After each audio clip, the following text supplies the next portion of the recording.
Историята започва на 22 октомври 1903 г. в село Брезово, когато се ражда един от колосите в българската живопис, художникът Златю Бояджиев. След като навършва необходимата възраст за да помага в семейството си, баща му го записва в престижната търговска гимназия в Пловдив. Младежът уплътнява свободното си време, учейки фирмописство в ателието на Гео Мирчев. Същото е онова ателие, в което се полагат основите и на друга неразделна част от жизнения път на успелия човек – приятелството.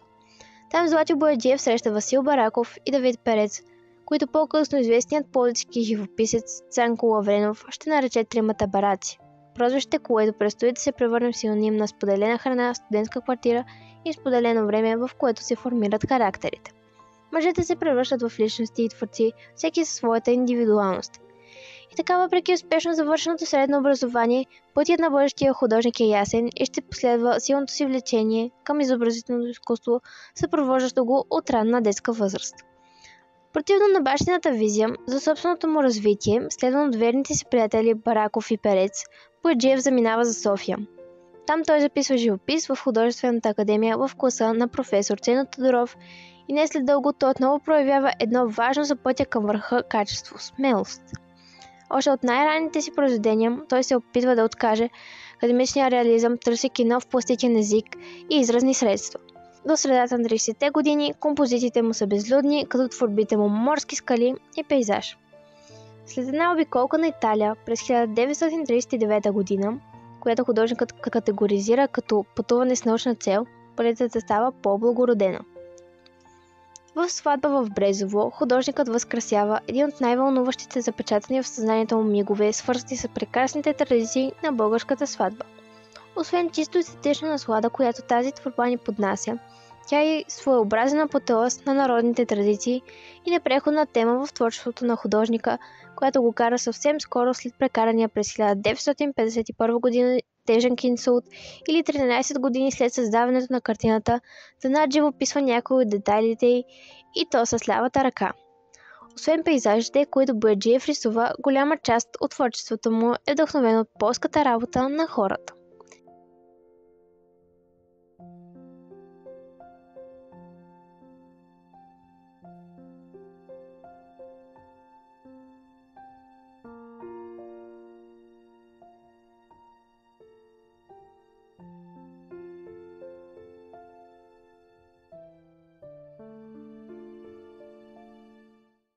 Златю Бояджиев многократно рисува своите близко роднини.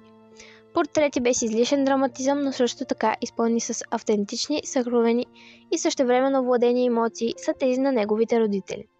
През далечната 1942 година, ясно в 3/4 е изобразена фигурата на жена в непринудена поза. Това е майката на художника. Сходна стилистика през 1943 година Златю Бояджиев рисува и другия портрет на важен за него човек – този на баща му. Сред любимите книги на Златю Бояджиев е по българските въстания на Захари Стоянов.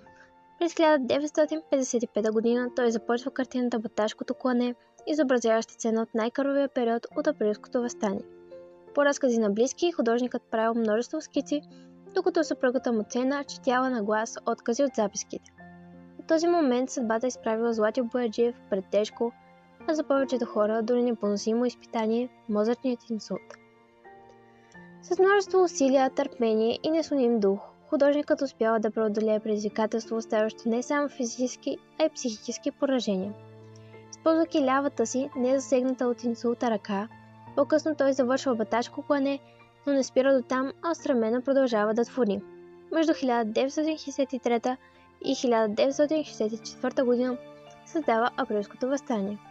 В произведението си Приказка Златю Бояджиев представя част от ежедневието на хората, акцентирайки върху вечността на природата. Тежкото заболяване на Златю Бояджиев затваря пред него множество врати, но понякога отваря други части от способностите на ума, които преди това сякаш дори не са съществували. Типичен пример за такава промяна е произведението Нощна паша.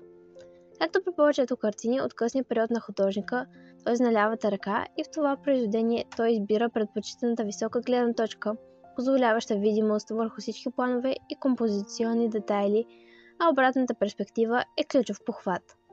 през 1957 година и двамата родители на художника умират и връщайки се към своите спомени през 1966 година, той ги рисува отново, този път в двоен портрет, наречен Почивка, където те са изобразени на полето. Архитектурният пейзаж взема специфично място в творчеството на художника. В немалък брой от тях откриваме интерес на твореца към градския пейзаж.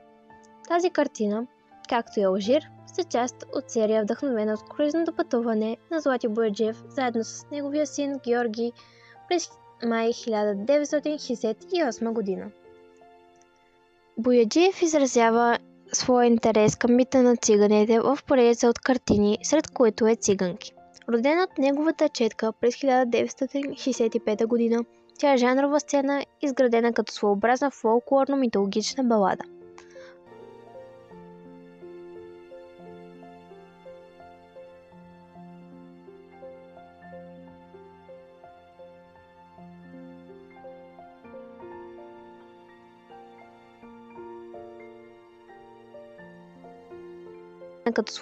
фолклорно-митологична балада. В творбата Две погребения художникът представя диаметралната разлика в бита на бедняка и човека, живял на по-високо в обществената иерархия. Показва светостта на народното страдание, изобразено в горната лента на платното.